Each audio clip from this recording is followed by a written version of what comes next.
एकनाथ शिंदे आणि संजय दिना पाटील यांच्या भेटीनंतर उद्धव ठाकरे यांनी सुद्धा संजय दिना पाटलांना फोन केला। मिलिंद नार्वेकर यांच्याकडून सुद्धा संजय दिना पाटलांच्या पत्नीच्या प्रकृतीची विचारपूस करण्यात आली। काही दिवसांपूर्वी संजय दिना पाटलांच्या पत्नीचा अपघात झाला होता।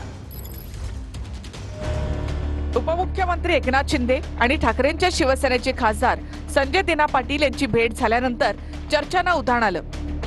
संजय दिना पाटलांच्या पत्नीच्या प्रकृतीची एकनाथ शिंदेंनी रुग्णालयामध्ये जात विचारपूस केली। त्यानंतर शिंदे आणि संजय दिना पाटील एकाच गाडीमधून जाताना दिसले। त्यानंतर राजकीय वर्तुळामध्ये चर्चा सुरू झाल्या।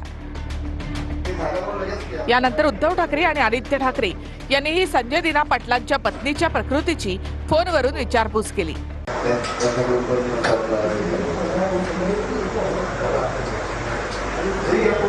हो हो मी झाल्यावर लगेच की आपल्याला लगेच मिळेल केलं होतं। हो सर येस हो हो सर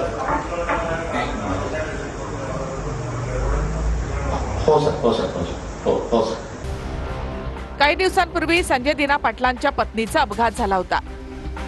शिंदेंच्या भेटीनंतर मिलिंद नार्वेकर यांनी सुद्धा फोर्टिस रुग्णालयामध्ये जात संजय दिना पाटील यांच्या पत्नीच्या प्रकृतीची विचारपूस केली। शिंदे साहेबांच्या गाडीमध्ये बसलेले होते, परंतु प्रसंग कुठचा होता हा देखील आपण विचार करण्यासारखा आहे। शिंदे साहेब हे अतिशय संवेदनशील नेतृत्व आहे। जेव्हा संजय राऊत साहेब आजारी होते त्यावेळी देखील त्यांच्या बंधूंना स्वतः एकनाथ शिंदे साहेबांनी फोन केला होता। एवढी भावनिकता त्यांच्यामध्ये आहे। आणि संजय दिना पाटलांच्या पत्नींचा अपघात झाल्यानंतर त्यांना बघायला जाणं आणि त्याच्यासाठी संजय दिना पाटील हे गाडीमध्ये बसणं आणि राजकारण हे दोन भिन्न भाग आहेत। मला असं वाटतं की साहेबांमध्ये असलेली संवेदनशीलतेचं ते प्रतीक आहे। आमचे सगळे आम्ही एकत्र आहोत। तुम्ही माहिती घ्या, शरद पवार साहेबांचा आहे की खासदार आजूबाजूला नाही, एकदम क्लिअर आहे। सगळे कोणी काय सांगितलं मिशन तुतारी बितारी काही नाही हो, इथं विषयच नाही।